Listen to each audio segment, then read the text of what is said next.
ਹਾਂਜੀ ਦੋਸਤੋ, ਵੈਲਕਮ। ਸਵਾਗਤ ਹੈ ਤੁਹਾਡਾ ਸਟੱਡੀਸ਼ਿਪ YouTube ਚੈਨਲ ਤੇ। ਅੱਜ ਦੀ ਇਸ ਵੀਡੀਓ ਦੇ ਰਾਹੀਂ ਡਿਪਲੋਮਾ ITI BBA BCom ਪਾਸ ਉਮੀਦਵਾਰਾਂ ਦੇ ਲਈ ਵੱਖ-ਵੱਖ ਅਸਾਮੀਆਂ ਜਿਹੜੀਆਂ ਉਹਨਾਂ ਦੀ ਜਾਣਕਾਰੀ ਤੁਹਾਡੇ ਨਾਲ ਸਾਂਝੀ ਕਰਾਂਗੇ। Dedicated fret corridor corporation of India limited ਦੇ ਵੱਲੋਂ ਇਸ ਕੁਆਲੀਫਿਕੇਸ਼ਨ ਦੇ ਨਾਲ ਸੰਬੰਧਿਤ ਡਿਪਲੋਮਾ ਪਾਸ ITI BBA BCom ਪਾਸ ਉਮੀਦਵਾਰਾਂ ਦੇ ਲਈ ਵੱਖ-ਵੱਖ ਅਸਾਮੀਆਂ ਜਿਹੜੀਆਂ ਉਹ ਅਨਾਉਂਸ ਕੀਤੀਆਂ ਗਈਆਂ ਨੇ। ਇਹ ਵੀਡੀਓ ਤੁਹਾਨੂੰ ਪੂਰੀ ਵੇਖਣੀ ਸੁਣਨੀ ਕਿਉਂ ਲਾਜ਼ਮੀ ਹੈ, ਕਿਉਂ ਇੰਪੋਰਟੈਂਟ ਹੈ, ਕਿਉਂਕਿ ਇਸ ਵੀਡੀਓ ਨੂੰ ਸੁਣਨ ਵੇਖਣ ਤੋਂ ਬਾਅਦ ਤੁਹਾਨੂੰ ਮੁੱਢਲੀ ਜਾਣਕਾਰੀ ਇਸ ਟੌਪਿਕ ਦੀ ਮਿਲੇਗੀ। ਅਸਾਮੀਆਂ ਦਾ ਨਾਮ, ਗਿਣਤੀ ਅਤੇ ਰਾਖਵਾਂਕਰਨ ਬਾਰੇ ਜਾਣਕਾਰੀ ਮਿਲੇਗੀ। ਨਿਯੁਕਤੀ ਦਾ ਸਥਾਨ, ਪੇ ਸਕੇਲ, ਯੋਗਤਾ ਬਾਰੇ ਕਿਹੜੀ ਯੋਗਤਾ ਕਿਹੜੀ ਅਸਾਮੀ ਲਈ ਚਾਹੀਦੀ ਹੈ ਉਹ ਵੀ ਤੁਹਾਨੂੰ ਡਿਟੇਲ ਦੇ ਵਿੱਚ ਜਾਣਕਾਰੀ ਮਿਲੇਗੀ। ਉਮਰ ਹੱਦ ਕਿੰਨੀ ਚਾਹੀਦੀ ਹੈ ਔਰ ਉਮਰ ਦੇ ਵਿੱਚ ਛੋਟ ਕਿੰਨੀ ਹੈ। ਚੋਣ ਤੁਹਾਡੀ ਕਿਹੜੇ ਵਿਧੀ ਨਾਲ ਹੋਏਗੀ, ਸਿਲੈਕਸ਼ਨ ਕ੍ਰਾਈਟੇਰੀਆ ਕੀ ਹੋਏਗਾ, ਅਪਲਾਈ ਕਿਵੇਂ ਕਰਨਾ ਹੈ, ਐਗਜ਼ਾਮ ਫੀਸ ਕਿੰਨੀ ਹੈ ਔਰ ਔਨਲਾਈਨ ਅਪਲਾਈ ਕਰਨ ਦੇ ਲਈ ਆਖਰੀ ਮਿਤੀ ਕਿੰਨੀ ਹੈ। ਸੋ ਜ਼ਰੂਰੀ ਸਲਾਹ ਇੱਕ ਤੁਹਾਨੂੰ ਇਸ ਪੂਰੇ ਸਵਾਲਾਂ ਦੇ ਜਵਾਬ ਤੁਹਾਨੂੰ ਇਸ ਵੀਡੀਓ ਨੂੰ ਵੇਖਣ ਤੋਂ ਬਾਅਦ ਮਿਲਣਗੇ। ਸਟੇ ਕਨੈਕਟਡ, ਸਟੇ ਅਪਡੇਟਡ, ਜੁੜੇ ਰਹੋ ਇਸ ਚੈਨਲ ਨਾਲ ਔਰ ਅਪਡੇਟ ਰਹੋ। ਮੁੱਢਲੀ ਜਾਣਕਾਰੀ ਦੇ ਵਿੱਚ ਤੁਹਾਨੂੰ ਦੱਸ ਦਈਏ ਕਿ dedicated fret corridor corporation of India limited ਇੱਕ ਜਨਤਕ ਖੇਤਰ ਦਾ ਉੱਦਮ ਹੈ ਜੋ ਵਿੱਤੀ ਸਰੋਤਾਂ ਦੀ ਯੋਜਨਾਬੰਦੀ, ਵਿਕਾਸ ਅਤੇ ਗਤੀਸ਼ੀਲਤਾ ਅਤੇ ਸਮਰਪਿਤ ਫਰੇਟ ਕੋਰੀਡੋਰ ਦੀ ਉਸਾਰੀ, ਰੱਖ ਰਖਾਅ ਅਤੇ ਸੰਚਾਲਨ ਕਰਦਾ ਹੈ। ਐਟ ਪ੍ਰੈਜ਼ੈਂਟ ਇਸ ਕੰਪਨੀ ਦੇ ਕਾਰਪੋਰੇਟ ਆਫਿਸ ਹੈ ਜਿਹੜਾ ਉਹ ਨਵੀਂ ਦਿੱਲੀ ਵਿਖੇ, ਔਰ ਫੀਲਡ ਦੇ ਵਿੱਚ ਜਿਹੜੀਆਂ ਯੂਨਿਟਸ ਨੇ ਉਹ ਅੰਬਾਲਾ, ਮੇਰਠ, ਟੁੰਡਲਾ, ਆਗਰਾ ਦੇ ਵਿੱਚ, Prayagraj, east and west, Pandit Deen Dayal Upadhyaya Nagar, Kolkata, Mumbai, north and south, Ahmedabad, Vadodara, Ajmer, Jaipur ਅਤੇ ਨੋਇਡਾ ਵਿਖੇ ਫੀਲਡ ਯੂਨਿਟਸ ਇਹਦੇ ਹੈਗੇ ਆ। ਸੋ ਤੁਹਾਨੂੰ ਦੱਸਦੀ ਹੈ ਕਿ ਅਸਾਮੀਆਂ ਜਿਹੜੀਆਂ ਇਹਦੇ 'ਚ ਅਨਾਊਂਸ ਕੀਤੀਆਂ ਗਈਆਂ। ਐਗਜ਼ੀਕਿਊਟਿਵ ਸਿਵਲ ਕੋਡ ਨੰਬਰ ਹੈ 11, ਐਗਜ਼ੀਕਿਊਟਿਵ ਇਲੈਕਟ੍ਰੀਕਲ ਕੋਡ ਨੰਬਰ ਹੈ ਅਸਾਮੀ ਦਾ 12, executive operations and business development code 13, executive finance code 14, executive human resource code 15, executive IT information technology code 16। ਇਹ ਐਗਜ਼ੀਕਿਊਟਿਵ ਦੀਆਂ 6 ਤਰ੍ਹਾਂ ਦੀਆਂ ਅਸਾਮੀਆਂ ਨੇ। ਐਗਜ਼ੀਕਿਊਟਿਵ ਪੋਸਟ ਦਾ ਨਾਮ ਹੈ। ਸੋ ਅਲੱਗ-ਅਲੱਗ ਖੇਤਰ ਦੇ ਵਿੱਚ ਵੱਖ-ਵੱਖ ਅਸਾਮੀਆਂ ਐਗਜ਼ੀਕਿਊਟਿਵ, ਔਰ 3 ਤਰ੍ਹਾਂ ਦੀਆਂ ਅਸਾਮੀਆਂ ਜਿਹੜੀਆਂ ਜੂਨੀਅਰ ਐਗਜ਼ੀਕਿਊਟਿਵ ਦੇ ਨਾਂ 'ਤੇ ਨੇ। Junior executive electrical code 21, junior executive signal and telecommunication code 22, junior executive mechanical code ਹੈ 23। ਔਰ ਹੁਣ ਤੁਹਾਨੂੰ ਦੱਸਦੇ ਹਾਂ ਇਹਨਾਂ ਦੀ ਰਿਜ਼ਰਵੇਸ਼ਨ ਦੇ ਬਾਰੇ ਔਰ ਗਿਣਤੀ ਦੇ ਬਾਰੇ। ਕਿੰਨੀ ਗਿਣਤੀ ਹੈ, ਕਿਹੜੀਆਂ ਪੋਸਟਾਂ ਨੇ ਜਿਹੜੀਆਂ ਕਿਹੜੀ ਕੈਟਾਗਰੀ ਦੇ ਲਈ ਰਿਜ਼ਰਵ ਨੇ। ਐਗਜ਼ੀਕਿਊਟਿਵ ਸਿਵਲ ਦੇ ਵਿੱਚ ਕੁੱਲ 50 ਅਸਾਮੀਆਂ ਨੇ, ਔਰ ਵਰਟੀਕਲ ਰਿਜ਼ਰਵੇਸ਼ਨ ਦੀ ਗੱਲ ਕਰੀਏ, ਅਨਰਿਜ਼ਰਵਡ ਪੋਸਟਾਂ ਨੇ 24, SC ਪੋਸਟਾਂ ਨੇ 5, ST ਕੈਟਾਗਰੀ ਲਈ 3, OBC NCL ਲਈ 13, EWS ਲਈ 5 ਪੋਸਟਾਂ ਨੇ। Horizontal reservation PWBD persons with benchmark disability 2 ਪੋਸਟਾਂ ਨੇ। ਐਕਸ ਸਰਵਿਸਮੈਨ 7 ਪੋਸਟਾਂ ਨੇ, ਔਰ ਇਹਨਾਂ ਦੇ ਵਿੱਚ ਜਿਹੜੀਆਂ PWBD ਔਰ ਐਕਸ ਸਰਵਿਸਮੈਨ ਦੀਆਂ ਪੋਸਟਾਂ ਨੇ, post identified suitable for disability in OADW AAV only. Medical standard A3 ਚਾਹੀਦਾ ਹੈ। ਡਿਟੇਲ ਦੇ ਵਿੱਚ ਤੁਸੀਂ ਇਹਨਾਂ ਦੀ ਡਿਟੇਲ ਜੇ ਜਾਣਨਾ ਚਾਹੁੰਦੇ ਹੋ ਤਾਂ ਤੁਸੀਂ ਇਹਦਾ ਨੋਟੀਫਿਕੇਸ਼ਨ ਹੈ ਜਿਹੜਾ ਉਹ ਡਿਟੇਲ 'ਚ ਧਿਆਨ ਦੇ ਨਾਲ ਪੜ੍ਹਨਾ ਹੈ। ਐਗਜ਼ੀਕਿਊਟਿਵ ਇਲੈਕਟ੍ਰੀਕਲ ਦੇ ਵਿੱਚ 30 ਅਸਾਮੀਆਂ ਨੇ।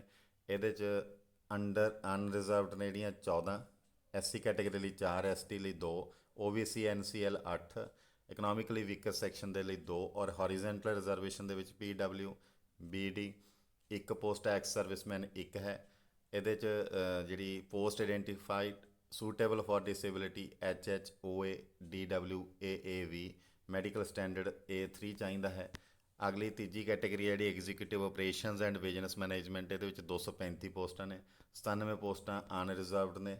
ਜਨਰਲ ਕੋਟੇ ਲਈ SC ਲਈ 35, ST ਕੈਟਾਗਰੀ ਲਈ 17, OBC NCL 63, ਔਰ EWS 23 ਪੋਸਟਾਂ ਨੇ। ਹੌਰੀਜ਼ੈਂਟਲ ਦੇ ਵਿੱਚ PWBD 9 ਪੋਸਟਾਂ, ਐਕਸ ਸਰਵਿਸਮੈਨ 34 ਪੋਸਟਾਂ। Post suitable identified suitable for disability in OA category only. Medical standard A2 ਚਾਹੀਦਾ ਹੈ ਇਸ ਪੋਸਟ ਦੇ ਲਈ।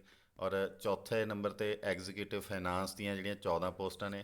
ਅਨਰਿਜ਼ਰਵਡ 8 ਪੋਸਟਾਂ, SC ਕੈਟਾਗਰੀ ਲਈ 1 ਪੋਸਟ, ST ਲਈ 1 ਪੋਸਟ, OBC NCL 3 ਪੋਸਟਾਂ, EWS ਕੈਟਾਗਰੀ ਲਈ 1 ਪੋਸਟ। ਹੌਰੀਜ਼ੈਂਟਲ ਰਿਜ਼ਰਵੇਸ਼ਨ ਦੇ ਵਿੱਚ PWBD 1 ਪੋਸਟ ਔਰ ਐਕਸ ਸਰਵਿਸਮੈਨ ਦੀਆਂ 2 ਪੋਸਟਾਂ। Post identified suitable for disability in BLV B category ਹੈ DHH OA OL OAL VL BA CPA। ਤੁਸੀਂ ਡਿਟੇਲ ਦੇ ਵਿੱਚ ਜਿਹੜਾ ਨੋਟੀਫਿਕੇਸ਼ਨ ਹੈ ਇਹਦਾ ਉੱਥੋਂ ਤੁਸੀਂ ਚੈੱਕ ਕਰ ਲੈਣਾ। Medical standard C1 medical standard ਚਾਹੀਦਾ। 5ਵੇਂ ਨੰਬਰ 'ਤੇ ਜਿਹੜੀਆਂ ਪੋਸਟਾਂ ਐਗਜ਼ੀਕਿਊਟਿਵ ਦੀਆਂ ਹਿਊਮਨ ਰਿਸੋਰਸ ਐਗਜ਼ੀਕਿਊਟਿਵ 19 ਪੋਸਟਾਂ ਨੇ। ਅਨਰਿਜ਼ਰਵਡ 10, 2 SC ਕੈਟਾਗਰੀ ਲਈ, 1 ST ਕੈਟਾਗਰੀ ਲਈ, 5 OBC NCL ਦੇ ਲਈ, EWS ਦੇ ਲਈ 1 ਪੋਸਟ, ਔਰ ਹੌਰੀਜ਼ੈਂਟਲ ਰਿਜ਼ਰਵੇਸ਼ਨ ਦੇ ਵਿੱਚ PWVD 1 ਪੋਸਟ, ਐਕਸ ਸਰਵਿਸਮੈਨ 3 ਪੋਸਟਾਂ। ਪੋਸਟ ਆਈਡੈਂਟੀਫਾਈਡ ਸੂਟੇਬਲ ਫॉर, ਇਹਦੇ ਲਈ ਤੁਸੀਂ ਐਡਵਰਟਾਈਜ਼ਮੈਂਟ ਇਹਦੀ ਡਿਟੇਲ ਦੇ ਵਿੱਚ ਉੱਥੋਂ ਚੈੱਕ ਕਰ ਲੈਣਾ। ਮੈਡੀਕਲ ਸਟੈਂਡਰਡ C1 ਚਾਹੀਦਾ। ਇਹਦੀ ਜਿਹੜੀ ਡਿਟੇਲ ਐਡਵਰਟਾਈਜ਼ਮੈਂਟ ਆ ਉਹਦੀ ਲਿੰਕ ਤੁਹਾਨੂੰ ਡਿਸਕ੍ਰਿਪਸ਼ਨ ਬਾਕਸ ਦੇ ਵਿੱਚ ਮਿਲ ਜਾਏਗਾ। ਔਰ ਕਈ ਕੈਂਡੀਡੇਟਸ ਨੂੰ ਵਰਟੀਕਲ ਔਰ ਹੌਰੀਜ਼ੈਂਟਲ ਰਿਜ਼ਰਵੇਸ਼ਨ ਦਾ ਨਹੀਂ ਆਈਡੀਆ ਹੋਣਾ। ਵਰਟੀਕਲ ਰਿਜ਼ਰਵੇਸ਼ਨ ਹੈ ਕੈਟੇਗਰੀ ਵਾਈਜ਼ ਕਿਹੜੀ ਮਤਲਬ ਕੈਟੇਗਰੀ ਦੇ ਵਿੱਚ ਪਿਓਰਲੀ ਕਿੰਨੀਆਂ ਪੋਸਟਾਂ ਉਹਦੀਆਂ ਫਿਲ ਹੋਣਗੀਆਂ, ਉਹ ਅਲੱਗ-ਅਲੱਗ ਕੈਟੇਗਰੀ ਵਾਈਜ਼ ਡਿਵੀਜ਼ਨ ਹੈ ਪੋਸਟਾਂ ਦੀ। ਹੌਰੀਜ਼ੈਂਟਲ ਦਾ ਮਤਲਬ ਹੈ ਕਿ ਇਸ ਕੈਟੇਗਰੀ ਦੇ ਵਿੱਚ PWVD ਜਾਂ ਐਕਸ ਸਰਵਿਸਮੈਨ ਦੇ ਵਿੱਚ ਕੋਈ ਪਾਰਟੀਕੂਲਰ ਕੈਟੇਗਰੀ ਜਿਵੇਂ SC ST OBC ਜਾਂ EWS, ਇਹ ਪੋਸਟਾਂ ਨੂੰ ਇਹ ਕੈਟੇਗਰੀ ਨੂੰ ਸਾਈਡ 'ਤੇ ਰੱਖ ਕੇ ਓਵਰਆਲ ਸਾਰਿਆਂ ਨੂੰ ਬਰਾਬਰ ਮੌਕਾ ਦਿੱਤਾ ਜਾਂਦਾ। ਕੋਈ ਵੀ PWVD ਹੋਵੇ, ਕੈਟੇਗਰੀ ਜਿਹੜੀ ਮਰਜ਼ੀ ਹੋਵੇ, ਉਹਦੇ ਲਈ 1 ਪੋਸਟ ਹੈ। ਐਕਸ ਸਰਵਿਸਮੈਨ ਕਿਸੇ ਵੀ ਕੈਟੇਗਰੀ ਦਾ ਹੋਵੇ ਅਤੇ 3 ਪੋਸਟਾਂ ਐਕਸ ਸਰਵਿਸਮੈਨ ਦੇ ਲਈ ਨੇ। ਇਕੁਅਲ ਅਪਰਚੁਨਿਟੀ ਦੇਣ ਦੇ ਵਾਸਤੇ ਇਹ ਹੌਰੀਜ਼ੈਂਟਲ ਰਿਜ਼ਰਵੇਸ਼ਨ ਬੋਲਦੇ ਆ ਇਹਨੂੰ। ਸੋ ਅਗਲੀ ਜਿਹੜੀ ਐਗਜ਼ੀਕਿਊਟਿਵ ਦੀ ਪੋਸਟ ਹੈ ਉਹ ਹੈ ਇਨਫੋਰਮੇਸ਼ਨ ਟੈਕਨੋਲੋਜੀ, 6 ਪੋਸਟਾਂ ਨੇ। Unreserved 4, SC 1, ST 0, OBC NCL 1, EWS 0। ਹੌਰੀਜ਼ੈਂਟਲ ਦੇ ਵਿੱਚ ਐਕਸ ਸਰਵਿਸਮੈਨ ਲਈ 1 ਪੋਸਟ ਹੈ। ਇਹਦੀ ਜਿਹੜੀ ਸੂਟੇਬਿਲਿਟੀ ਐਕਸ ਸਰਵਿਸਮੈਨ ਦੀ ਡਿਟੇਲ ਦੇ ਵਿੱਚ ਤੁਸੀਂ ਐਡਵਰਟਾਈਜ਼ਮੈਂਟ ਦੇਖ ਲੈਣੀ ਹੈ। ਮੈਡੀਕਲ ਸਟੈਂਡਰਡ C1 ਚਾਹੀਦਾ ਹੈ। ਉਸ ਤੋਂ ਬਾਅਦ ਹੈ ਜੂਨੀਅਰ ਐਗਜ਼ੀਕਿਊਟਿਵ ਇਲੈਕਟ੍ਰੀਕਲ।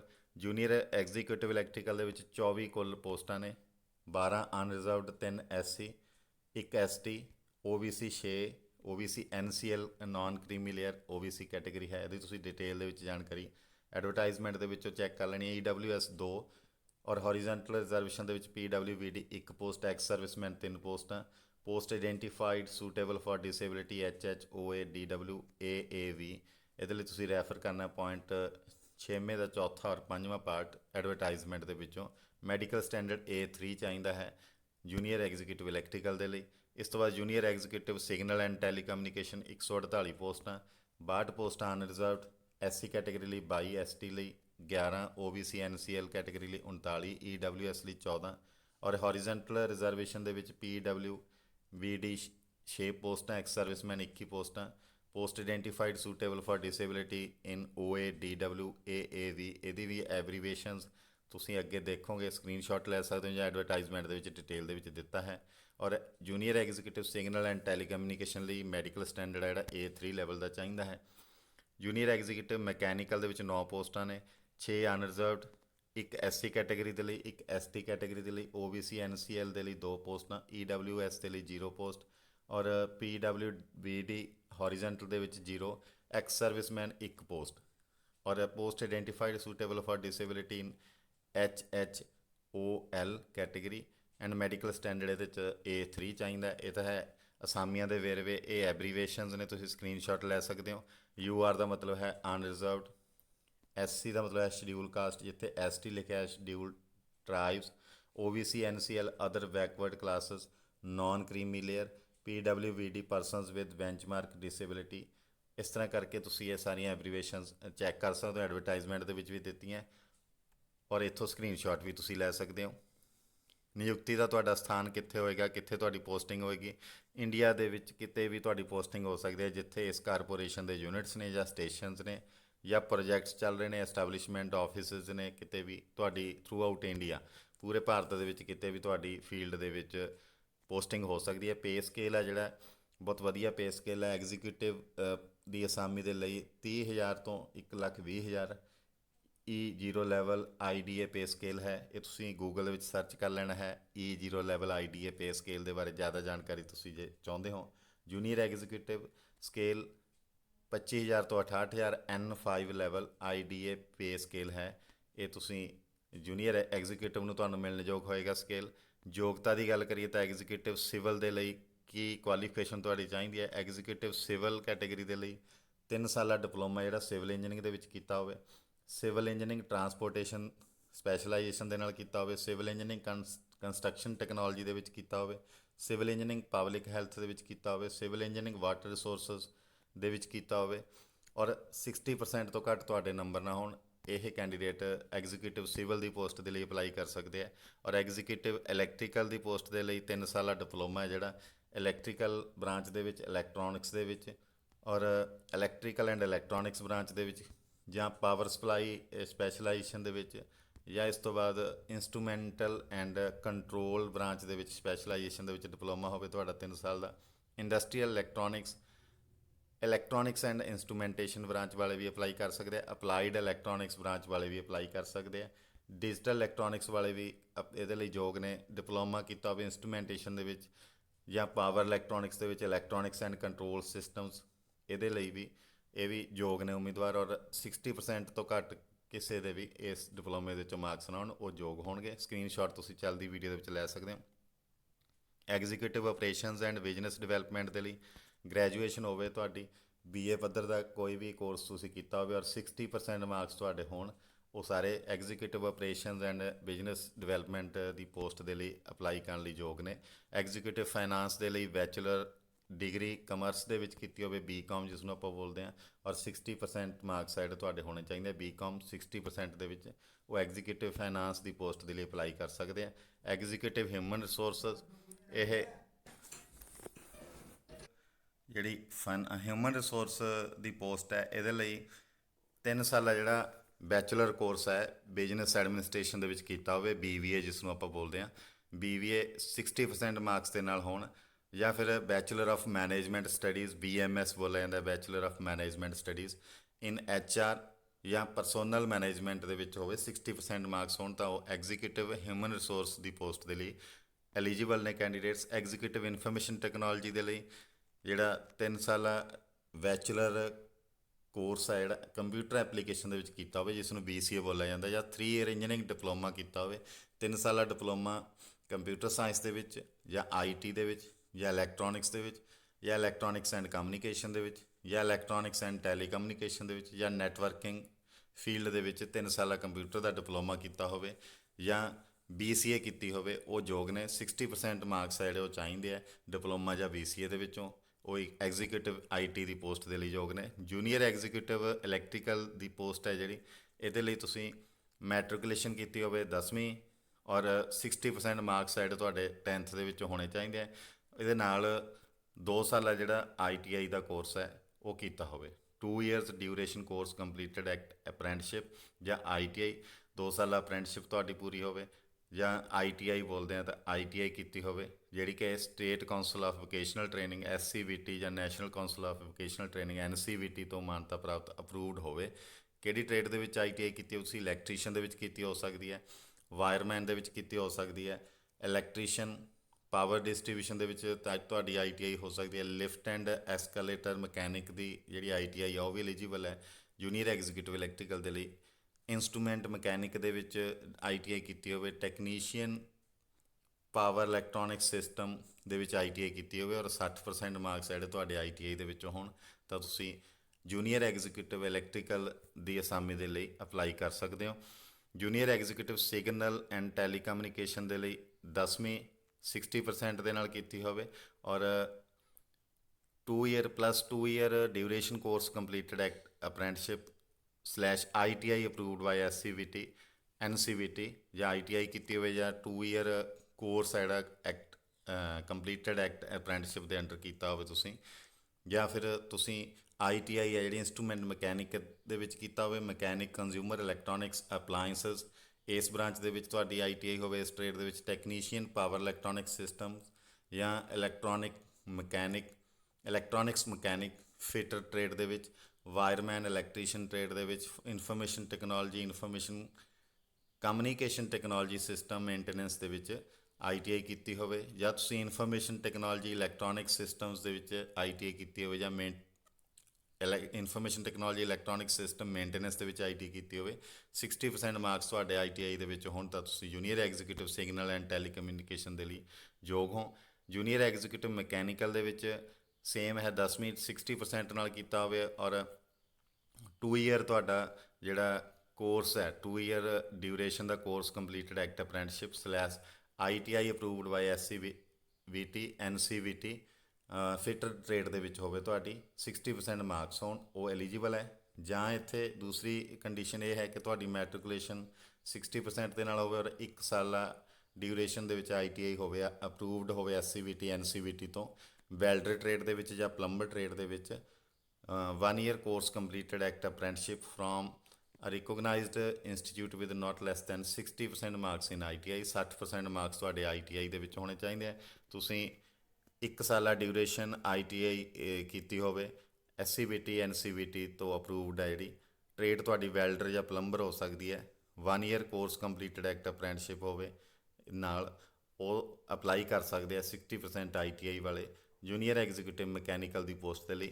ਹੁਣ ਗੱਲ ਕਰਦੇ ਹਾਂ ਉਮਰ ਹੱਦ ਦੀ। ਉਮਰ ਹੱਦ 1/7/2023 ਨੂੰ ਕੈਲਕੂਲੇਟ ਤੁਹਾਡੀ ਹੋਣੀ ਹੈ। ਏਜ ਹੈ ਜਿਹੜੀ ਐਜ਼ ਔਨ 1/7/2023, 1 ਜੁਲਾਈ 2023 ਨੂੰ ਐਗਜ਼ੀਕਿਊਟਿਵ ਦੀ ਪੋਸਟ ਦੇ ਲਈ ਔਰ ਜੂਨੀਅਰ ਐਗਜ਼ੀਕਿਊਟਿਵ ਦੀ ਪੋਸਟ ਦੇ ਲਈ 18 ਤੋਂ 30 ਸਾਲ ਹੈ ਜਿਹੜੀ ਤੁਹਾਡੀ ਏਜ ਹੋਣੀ ਚਾਹੀਦੀ ਹੈ। ਮਿਨੀਮਮ 18 ਸਾਲ, ਮੈਕਸੀਮਮ 30 ਸਾਲ ਏਜ ਹੈ ਜਿਹੜੀ ਉਹ ਹੋ ਸਕਦੀ ਹੈ।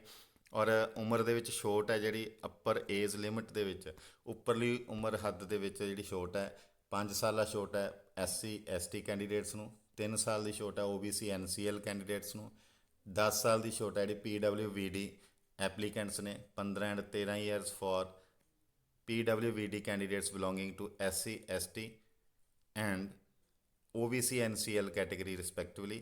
ਔਰ ਐਕਸ ਸਰਵਿਸਮੈਨ ਦੇ ਲਈ up to the extent of service rendered in defense plus 3 years provided they have put in more than 6 months service after attestation as per ex-serviceman re-employment central civil service and post rules 1979 and government of India orders issued from time to time। ਇਹ ex-serviceman ਦੇ ਲਈ ਜਿਹੜੀ reservation ਹੈ। appraise limit is relaxed by 8 years for regular employees of DFCCIL। ਇਸੇ corporation ਦੇ ਵਿੱਚ ਜਿਹੜੇ regular employees ਨੇ ਉਹ ਦੁਬਾਰਾ ਇਸ ਪੋਸਟ 'ਤੇ ਅਪਲਾਈ ਕਰਨਾ ਚਾਹੁੰਦੇ ਆ ਹੋਰ ਪੋਸਟ ਤੋਂ, ਤਾਂ ਉਹਨਾਂ ਲਈ 8 ਸਾਲ ਦੀ ਜਿਹੜੀ ਛੋਟ ਹੈ ਉਹ ਹੋਏਗੀ। Maximum age of the applicants should not exceed 56 years including all possible age relaxations. ਤੁਹਾਡੀ ਏਜ ਹੈ ਜਿਹੜੀ 56 ਈਅਰਸ ਤੋਂ ਉੱਪਰ ਨਹੀਂ ਹੋਣੀ ਚਾਹੀਦੀ। ਬਾਕੀ ਸਾਰੀਆਂ ਏਜ ਰਿਲੈਕਸੇਸ਼ਨਸ ਐਡ ਜਾਂ ਕੈਲਕੂਲੇਟ ਕਰਨ ਤੋਂ ਬਾਅਦ 56 ਤੋਂ ਜ਼ਿਆਦਾ ਨਾ ਹੋਵੇ ਤੁਹਾਡੀ। Date of birth filled by the candidates in the online application form should be same as recorded in the matriculation secondary examination certificate। ਔਰ ਤੁਹਾਡਾ 10ਵੀਂ ਦਾ ਜਿਹੜਾ ਸਰਟੀਫਿਕੇਟ ਆ ਉਹਦੇ ਅਕੋਰਡਿੰਗਲੀ ਤੁਹਾਡੀ ਆਨਲਾਈਨ ਐਪਲੀਕੇਸ਼ਨ ਦੇ ਵਿੱਚ ਡੇਟ ਆਫ ਬਰਥ ਜਿਹੜੀ ਫਿਲ ਹੋਣੀ ਹੈ। Relaxation in age limit shell B applicable for PWVD category candidates irrespective of the fact weather the post is reserved ਔਰ ਨਾਟ। ਚਾਹੇ ਪੋਸਟ ਰਿਜ਼ਰਵਡ ਹੈ ਜਾਂ ਨਹੀਂ ਹੈ, ਰਿਲੈਕਸੇਸ਼ਨ ਹੈ ਜਿਹੜੀ ਏਜ ਦੇ ਵਿੱਚ PWVD ਕੈਟੇਗਰੀ ਦੇ ਕੈਂਡੀਡੇਟਸ ਦੇ ਲਈ ਉਹ ਐਪਲੀਕੇਬਲ ਹੋਏਗੀ।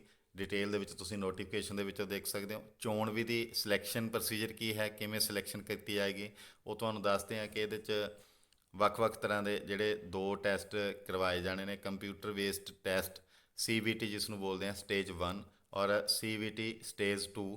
ਪਹਿਲਾ ਜਿਹੜਾ ਹੈ ਐਗਜ਼ੀਕਿਊਟਿਵ ਸਿਵਲ, ਫਿਰ ਪੋਸਟ ਹੈ ਐਗਜ਼ੀਕਿਊਟਿਵ ਇਲੈਕਟ੍ਰੀਕਲ, ਫਿਰ ਪੋਸਟ ਹੈ executive operation and business development, executive finance, executive human resource, executive information technology. ਇਹਨਾਂ ਦੇ ਲਈ ਜਿਹੜਾ CBT 1 ਹੈ ਫਸਟ ਸਟੇਜ CBT ਹੈ ਉਹ ਕਰਵਾਇਆ ਜਾਏਗਾ। ਫਿਰ ਸਟੇਜ 2 ਹੈ ਉਹ ਕਰਵਾਇਆ ਜਾਏਗਾ ਸਾਰੀਆਂ ਪੋਸਟਾਂ ਦੇ ਲਈ। Junior executive electrical, junior executive signal and communication, junior executive mechanical, ਸਾਰੀਆਂ ਪੋਸਟਾਂ ਦੇ ਲਈ 2 ਟੈਸਟ ਹੈ ਜਿਹੜੇ CBT ਸਟੇਜ 1 ਸਟੇਜ 2 ਦੇ ਰੂਪ ਦੇ ਵਿੱਚ ਲਏ ਜਾਣਗੇ। ਕੰਪਿਊਟਰ ਬੇਸਡ ਐਪਟੀਚਿਊਡ ਟੈਸਟ ਹੈ ਜਿਹੜਾ ਉਹ ਕੰਡਕਟ ਕਰਵਾਇਆ ਜਾਏਗਾ। ਇਹ executive operations and business development the post ਦੇ ਲਈ ਜਿਹੜਾ CBAT ਹੈ ਕੰਪਿਊਟਰ ਬੇਸਡ ਐਪਟੀਚਿਊਡ ਟੈਸਟ ਕੰਡਕਟ ਕਰਵਾਇਆ ਜਾਏਗਾ। ਔਰ ਸਾਰੀਆਂ ਪੋਸਟਾਂ ਦੇ ਲਈ ਡਾਕੂਮੈਂਟ ਵੈਰੀਫਿਕੇਸ਼ਨ ਹੋਣੀ ਹੈ ਔਰ ਸਾਰੀਆਂ ਪੋਸਟਾਂ ਦੇ ਕੈਂਡੀਡੇਟਸ ਦਾ ਮੈਡੀਕਲ ਜਿਹੜਾ ਟੈਸਟ ਹੈ ਉਹ ਕਰਵਾਇਆ ਜਾਣਾ। ਡਿਟੇਲ ਦੇ ਵਿੱਚ ਤੁਹਾਨੂੰ ਜਿਹੜੀ ਐਗਜ਼ਾਮ ਦੀ ਸਕੀਮ ਹੈ, ਕੀ ਸਿਲੇਬਸ ਹੈ, ਕਿਵੇਂ ਕਿਵੇਂ ਪੇਪਰ ਆਉਣਾ, ਉਹ ਤੁਸੀਂ ਕਮੈਂਟ ਕਰਕੇ ਦੱਸ ਦੇਣਾ ਤਾਂ ਤੁਹਾਨੂੰ ਇੱਕ ਅਲੱਗ ਤੋਂ ਵੀਡੀਓ ਦੇ ਰਾਹੀਂ ਸ਼ੇਅਰ ਕਰ ਸਕਦੇ ਹਾਂ। ਆਪਾਂ ਕੋਸ਼ਿਸ਼ ਕਰਾਂਗੇ ਆਉਣ ਵਾਲੇ ਟਾਈਮ ਦੇ ਵਿੱਚ। ਸੋ ਅਪਲਾਈ ਕਿਵੇਂ ਕਰਨਾ? ਅਪਲਾਈ ਕਰਨ ਲਈ ਔਨਲਾਈਨ ਮੈਥਡ ਹੈ। ਨੈਟ ਜਿਹੜਾ ਲਿੰਕ ਹੈ ਇੰਟਰਨੈਟ 'ਤੇ ਤੁਸੀਂ ਲਿੰਕ ਕਲਿੱਕ ਕਰਕੇ ਇਸ ਕਾਰਪੋਰੇਸ਼ਨ ਦੀ ਵੈਬਸਾਈਟ 'ਤੇ ਅਪਲਾਈ ਕਰ ਸਕਦੇ ਹੋ, ਫਾਰਮ ਭਰ ਸਕਦੇ ਹੋ। ਲਿੰਕ ਤੁਹਾਡੀ ਸਹੂਲਤ ਦੇ ਲਈ, ਸੁਵਿਧਾ ਦੇ ਲਈ ਡਿਸਕ੍ਰਿਪਸ਼ਨ ਬਾਕਸ ਦੇ ਵਿੱਚ ਪ੍ਰੋਵਾਈਡ ਕਰ ਦਿੱਤਾ ਗਿਆ। ਔਰ ਤੁਸੀਂ ਅਪਲਾਈ ਕਰਨ ਤੋਂ ਪਹਿਲਾਂ ਔਨਲਾਈਨ ਅਪਲਾਈ ਕਰਨ ਨਾਲ ਸੰਬੰਧਿਤ ਸਾਰੀਆਂ ਹਦਾਇਤਾਂ ਔਰ ਜਿਹੜੀਆਂ ਵੀ ਇਹਦੇ ਨੋਟੀਫਿਕੇਸ਼ਨ ਦੇ ਵਿੱਚ ਜਿਹੜੀ ਇਹਦੀ ਐਡਵਰਟਾਈਜ਼ਮੈਂਟ ਔਰ ਡਿਟੇਲ ਦੇ ਵਿੱਚ ਤੁਸੀਂ ਸਾਰਿਆਂ ਨੇ ਪੜ੍ਹ ਲੈਣੀ ਹੈ। ਕਾਫੀ ਲੰਬੀ ਚੌੜੀ ਐਡਵਰਟਾਈਜ਼ਮੈਂਟ ਹੈ, ਸੋ ਸਾਰੇ ਧਿਆਨ ਨਾਲ ਤੁਸੀਂ ਪੜ੍ਹ ਲੈਣਾ। ਔਰ ਫੀਸ ਦੀ ਗੱਲ ਕਰੀਏ, ਐਗਜ਼ਾਮੀਨੇਸ਼ਨ ਫੀਸ ਹੈ ਜਿਹੜੀ ਅਨਰਿਜ਼ਰਵਡ OBC NCL ਔਰ EWS ਕੈਟੇਗਰੀ ਦੇ ਲਈ 1000 ਰੁਪੀਜ਼ ਇਹਦੀ 1000 ਰੁਪਇਆ ਫੀਸ ਹੈ। ਐਗਜ਼ੀਕਿਊਟਿਵ ਤੇ ਜੂਨੀਅਰ ਐਗਜ਼ੀਕਿਊਟਿਵ ਕਿਸੇ ਵੀ ਪੋਸਟ ਦੇ ਲਈ, SC ST PWD ex serviceman transgender candidates ਦੇ ਲਈ ਕੋਈ ਫੀਸ ਨਹੀਂ ਹੈ, ਐਗਜ਼ਾਮਸ਼ਨ ਹੈ ਉਹਨਾਂ ਨੂੰ ਇਸ ਐਗਜ਼ਾਮੀਨੇਸ਼ਨ ਫੀਸ ਤੋਂ। ਔਰ ਜੇ ਤੁਸੀਂ ਇੱਕ ਤੋਂ ਜ਼ਿਆਦਾ ਪੋਸਟ ਅਪਲਾਈ ਕਰਨੀ ਹੈ ਤਾਂ ਇੱਕ ਤੋਂ ਜ਼ਿਆਦਾ ਫਾਰਮ ਅਲੱਗ ਤੋਂ ਭਰਨਾ ਹੋਏਗਾ ਔਰ ਅਲੱਗ ਫੀਸ ਉਹਦੀ ਪੇ ਕਰਨੀ ਹੋਏਗੀ। ਇਹਦੀ ਆਖਰੀ ਮਿਤੀ ਦੀ ਗੱਲ ਕਰੀਏ ਤਾਂ 19 ਜੂਨ 2023 ਰਾਤ ਦੇ 11:45 ਤੱਕ ਇਹ ਅਪਲਾਈ ਕਰ ਸਕਦੇ ਹੋ ਤੁਸੀਂ ਪੋਸਟਾਂ। 11:45 ਤੱਕ 19 ਜੂਨ 2023 19/6/2023 ਤੱਕ ਤੁਸੀਂ ਇਸ ਲਿੰਕ 'ਤੇ ਜਾ ਕੇ ਔਨਲਾਈਨ ਅਪਲਾਈ ਕਰ ਸਕਦੇ ਹੋ। ਤੁਹਾਨੂੰ ਜ਼ਰੂਰੀ ਸਲਾਹ ਹੈ ਕਿ ਤੁਸੀਂ ਸਮੇਂ-ਸਮੇਂ ਸਿਰ ਇਸ ਕਾਰਪੋਰੇਸ਼ਨ ਦੀ ਜਿਹੜੀ ਵੈਬਸਾਈਟ ਹੈ ਉਹ ਰੈਗੂਲਰਲੀ ਚੈੱਕ ਕਰਦੇ ਰਹਿਣਾ। ਕਿਸੇ ਵੀ ਤਰ੍ਹਾਂ ਦੀ ਅਪਡੇਟ ਦੇ ਲਈ ਇਹ ਵੈਬਸਾਈਟ 'ਤੇ ਤੁਹਾਨੂੰ ਇਨਫੋਰਮੇਸ਼ਨ ਮਿਲੇਗੀ। ਅਗਲੀ ਸਾਰੀ ਅਪਡੇਟ ਇਸ ਪੋਸਟ ਦੇ ਨਾਲ ਸੰਬੰਧਿਤ ਵੈਬਸਾਈਟ 'ਤੇ ਮਿਲੇਗੀ। ਲਿੰਕ ਵੈਬਸਾਈਟ ਦਾ ਡਿਸਕ੍ਰਿਪਸ਼ਨ ਬਾਕਸ ਦੇ ਵਿੱਚ ਵੀ ਤੁਹਾਡੀ ਸੁਵਿਧਾ ਲਈ ਦੇ ਦਿੱਤਾ ਗਿਆ। ਆਪਣੇ ਇਸ ਚੈਨਲ ਤੋਂ ਵੀ, ਸਟੱਡੀਸ਼ਿਪ ਚੈਨਲ ਤੋਂ ਵੀ ਟਰਾਈ ਕਰਾਂਗੇ ਤੁਹਾਡੇ ਨਾਲ ਇਸ ਪੋਸਟ ਦੇ ਨਾਲ ਸੰਬੰਧਿਤ ਹਰ ਅਪਡੇਟ ਤੁਹਾਡੇ ਨਾਲ ਸ਼ੇਅਰ ਕਰੀਏ। ਇਹਦੇ ਨਾਲ ਹੀ ਸਾਰੇ ਜਿਹੜੇ ਐਲੀਜੀਬਲ ਕੈਂਡੀਡੇਟਸ ਹੈ ਔਰ ਅਪਲਾਈ ਕਰਨ ਜਾ ਰਹੇ ਕੈਂਡੀਡੇਟਸ ਆ ਉਹਨਾਂ ਦੇ ਲਈ good luck, best wishes for your bright future. So video ਚੰਗੀ ਲੱਗੀ ਤਾਂ ਲਾਈਕ ਦਾ ਬਟਨ ਕਲਿੱਕ ਕਰਕੇ ਲਾਈਕ ਕਰੋ। ਜਾਣਕਾਰੀ ਵਧੀਆ ਲੱਗੀ ਤਾਂ ਆਪਣੇ ਸਾਥੀਆਂ ਦੇ ਨਾਲ ਵੀ ਸ਼ੇਅਰ ਕਰੋ ਤਾਂ ਕਿ ਜਿਹੜਾ ਇਹੋ ਜਿਹੀਆਂ ਪੋਸਟਾਂ ITI ਡਿਪਲੋਮਾ BCA BCom ਕਰਨ ਤੋਂ ਬਾਅਦ ਅਪਲਾਈ ਕਰਨਾ ਚਾਹੁੰਦਾ ਹੈ, ਨੌਕਰੀ ਕਰਨਾ ਚਾਹੁੰਦਾ, ਉਹਦੇ ਤੱਕ ਇਹ ਵੀਡੀਓ ਪਹੁੰਚੇ ਔਰ ਉਹਦੀ ਹੈਲਪ ਹੋਵੇ। ਸੋ ਮਿਲਦੇ ਹਾਂ ਅਗਲੀ ਵੀਡੀਓ ਦੇ ਵਿੱਚ ਕਿਸੇ ਨਵੀਂ ਜਾਣਕਾਰੀ ਦੇ ਨਾਲ। ਤਦ ਤੱਕ ਲਈ ਤੁਹਾਡਾ ਬਹੁਤ ਬਹੁਤ ਥੈਂਕ ਯੂ, ਗੁੱਡ ਲੱਕ।